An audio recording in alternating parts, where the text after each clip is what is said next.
acetilo, muy sencillo. Inicialmente al piruvato lo decarboxilé a través de la enzima número 1, que es la piruvato deshidrogenasa, y la piruvato deshidrogenasa, el grupo acetilo que le queda, que es este señorito que está aquí, lo va a transferir a la coenzima A, pero no lo transfiere directamente, sino que lo toma la transacetilasa, agarra el grupo acetilo y se lo transfiere a la coenzima A para generar acetilcoenzima. Quiere decir que el acetilcoenzima A lo voy a generar en N2. ¿Para qué necesito el E3? Simplemente para restituir la oxidación de la lipamida. Y entonces esos hidrógenos me los llevo con el NADH. ¿Quién hace eso? La enzima número 3. Oxida nuevamente a la lipamida que tenía su hidrógeno, lo pierde. Oxida a la lipamida y entonces reduce al FAD y posteriormente reduce al NADH. Quiere decir que esta enzima va a trabajar con dos coenzimas, con el FAD y con el NADH. Ambas las va a reducir, pero cuando el FAD pierde su hidrógeno, queda restituido y me va a generar el NADH. Complejo E1, complejo E2 y complejo E3. Pregunta.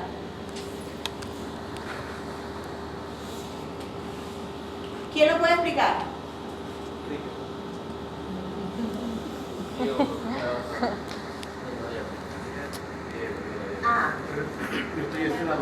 Y no, claro, intenta, yo no te voy a decir que lo expliques como yo eso me lo he estudiado muchas veces y cada vez que yo lo voy a explicar lo vuelvo a repasar.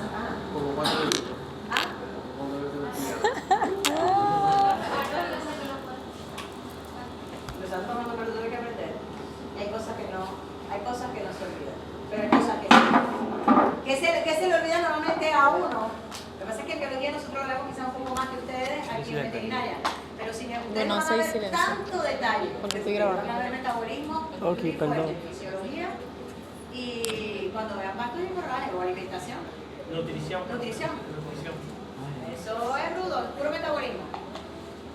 Entonces es bueno que entiendan a mí. ¿Qué pasa en E1? En E1, en el complejo E1. ¿El complejo E1 quién es?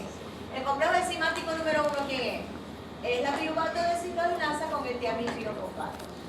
¿Qué hace ese complejo? En resumidas cuentas. La decarboxilación del piruvato. Muy bien.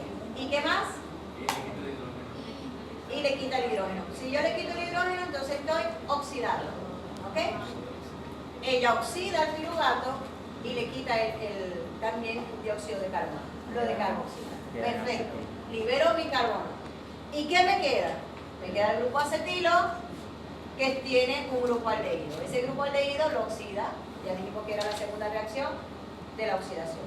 Chévere. ¿Qué hago con ese hidrógeno? Me quedan dos cosas. Me queda el grupo acetilo y me queda el hidrógeno. Aquí yo separé. Aquí yo separé el hidrógeno del grupo acetilo. ¿Qué hago ahora? El acetilo lo agarra y lo transfiere a la coenzima A para formar acetil-CoA. Perfecto. Eso lo hace la transacetilasa. ¿Ok? De la enzima 2. Muy bien. ¿Ah? Primero se reduce antes de que se forme el... Ya lo hicimos aquí. Bueno. Ya el acetilo se reduce. ¿Qué hago con el hidrógeno? Que tiene el tiamidpirofosfato. ¿Qué hago ahora con ese hidrógeno? La lipamida lo toma. La lipamida lo toma. Se reduce la lipamida y se oxida el tiamidpirofosfato y queda como si nada. Ya esta queda restablecida. Perfecto. Estoy aquí. Ya generamos el acetilcoenzima A y lo que me queda es el hidrógeno de la lipamida. ¿Qué hace el hidrógeno de la lipamida entonces? ¿Qué hacemos con la lipamida? Que está reducida. Lo transfiere el FAD. Lo transfiere al FAD. Muy bien, convirtiéndolo en FADH. Perfecto. ¿Y qué pasa ahora? Lo paso al NADH. Del FADH lo pasamos al NAD generando entonces NADH. Muy bien, estamos listos. La siguiente. Entonces, ¿qué obtuvimos nosotros aquí? Vámonos un poquito para atrás otra vez. ¿Qué obtuvimos aquí? Acetilcoenzima A y NADH. Estos NADH que nosotros vamos generando, los vamos a ir anotando aquí porque todos los vamos a utilizar. Profesora, ¿ese es el que va a la cadena transportadora de electrones? Ese es el que va a la cadena transportadora de electrones. Creo que se queda con la cadena transportadora de electrones. ¿Y adivina dónde la lleva? Ah, no. Sí. Para cantar el ciclo de Krebs, tienen que verificar, escúchenme mis hijos. Y ayer quise ver unos videos y tristemente, claro, lo que pasa es que uno no lo hace porque uno no quiere ser maldito, ¿no? Pero hay muchos errores, muchísimos errores, muchísimos. Y yo, ay Dios mío, este no sirve, este tampoco. Entonces, el semestre, no en verano, en el anterior me cantaron la glucólisis y me pasaron uno de ciclo de Krebs. Y en los dos había errores. Eso tiene que estar pila. Entonces, como ustedes ya van a conocer su ruta metabólica, entonces van a detectar todos los errores que hay. Ok, entonces fíjense, nosotros vamos a hacer un recuento. En la glucólisis, nosotros partíamos de la glucosa y obteníamos 2 moléculas de piruvato, obteníamos directamente 2 moléculas de ATP y obteníamos 2 NADH. Realmente aquí son 4 moléculas de ATP, pero como yo me consumo 2 inicialmente, digo que de ganancia neta tengo los ATP. Y genero 2 NADH. Estos NADH yo los voy a seguir utilizando. Y obviamente que el ATP es energía y directamente lo voy a utilizar en las reacciones que yo le voy a poner unos rayitos porque eso es energía. Ajá. En la decarboxilación del piruvato, en la decarboxilación oxidativa del piruvato,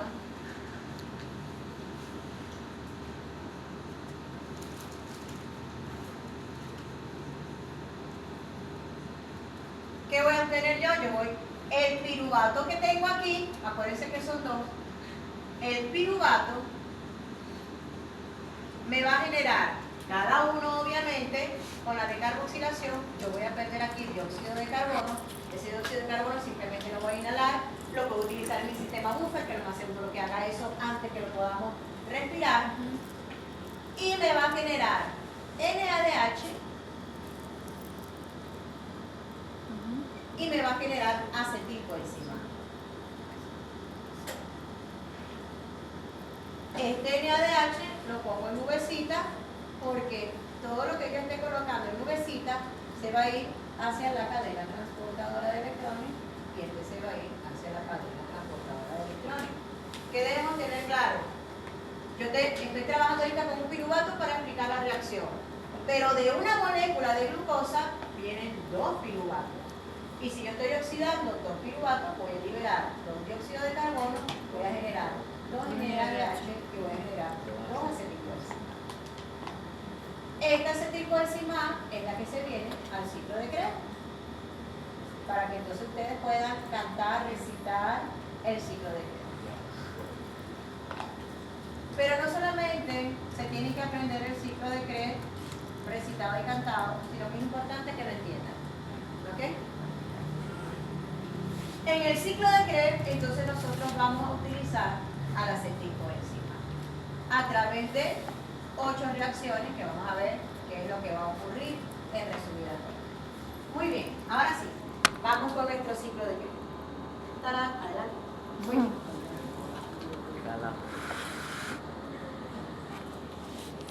Ya nosotros generamos el acetilcoenzima A y lo generamos en la decarboxilación oxidativa del piruvato. Chévere. Ese acetilcoenzima A, muy importante. En los organismos animales, o mejor dicho, en todos los organismos eucariotas, que ya de la primera clase debemos saber qué eucariota y qué procariota, cuál es la diferencia. En organismos eucariotas que tienen mitocondria, la oxidación o la decarboxilación oxidativa del piruvato se da dentro de la mitocondria. La glucólisis se da en el citoplasma y yo voy a generar ahí mi piruvato. Ese piruvato entra a través de un transportador, entra a la mitocondria. Vía membrana de la mitocondria, membrana externa. Entra hacia la mitocondria. Y en la mitocondria es donde va a ocurrir la decarboxilación oxidativa del piruvato y todo lo que vamos a ver de ahí en adelante. En los procariotas, es decir, bacterias y arcae, todo esto ocurre en el citoplasma. Vean, no tiene organelo, tiene todas las enzimas ahí en el citoplasma. Como las pulgas. ¿Ok? Pero en los eucariotas, que tienen mitocondria va a ocurrir dentro de la mitocondria. ¿Qué ocurre con las células de los otros que no tienen mitocondria? No tienen la capacidad de realizar este proceso ni el citosol, ni la decarboxilación del piruvato, ni nada de esto. Porque todas las enzimas que utilizamos, ese complejo del que hablamos nosotros, E1, E2 y E3, eso está dentro del piruvato. En las células eucariotas, eso no está fuera del piruvato, de la mitocondria. Ok, seguimos en mitocondria. Aquí en la mitocondria generamos el acetilcoenzima A. Ese acetilcoenzima A lo que hace es condensarse, unirse, fusionarse con una molécula de oxalacetato. ¿De dónde viene el oxalacetato? El oxalacetato puede venir de dos lugares. O de esta misma ruta metabólica que se va repitiendo y me va generando el oxalacetato como último metabolito, o lo puedo generar oxalacetato. Entonces ustedes dicen, ay, ¿cómo se generó el primero? Yo lo puedo generar a partir de aminoácidos. Entonces vamos a ver que cuando yo le quito el grupo amino a ciertos tipos de aminoácidos, puedo generar oxalacetato. Eso lo vamos a ver nosotros cuando damos metabolismo de proteína. Entonces, yo voy a tener ahí dentro de la mitocondria, yo voy a tener un pool de oxalacetato. El oxalacetato se condensa con acetilcoenzima A con la ayuda de una enzima, que es la citrato sintasa. Adelante. Buenos días. Esa citrato sintasa, con la condensación del oxalacetato y la acetilcoenzima A, va a generar una molécula que llamamos nosotros citrato. Acuérdense que en la glucólisis, una de las enzimas que regulaba a la glucólisis, cuando había acumulación de citrato, esa enzima se detenía, era inactivada. ¿Qué quiere decir? Que hay acumulación del citrato que no está siendo utilizado por la ruta. Si lo que yo voy generando, lo voy utilizando, no se me va a acumular, porque esta ruta se va realizando constantemente para generar energía. Si yo tengo acumulación de citrato es porque algo está pasando aquí o aguas abajo. ¿Qué quiere decir aguas abajo? Con lo que viene adelante. Una de las cosas, o uno de los motivos, uno de los motivos por los cuales yo puedo tener acumulación de citrato es, por ejemplo, que no haya oxígeno. Si no hay oxígeno, esta ruta no va a seguir ocurriendo. ¿Por qué? Porque voy a tener acumulación de NADH. Cuando tengo acumulación de NADH, porque la cadena transportadora de electrones está parada porque no hay oxígeno, entonces yo voy a tener una inhibición de este ciclo. Y cuando tengo entonces acumulación de citrato, se me va a trancar la glucólisis, es decir, no produzca más piruvato, no necesito más acetilcoenzima A, quédate quieta porque esto no está fluyendo. Vas a perder el tiempo generando citrato. Ok. Ese citrato que se genera por la condensación de la acetilcoenzima A con el oxalacetato a través de la citrato sintasa,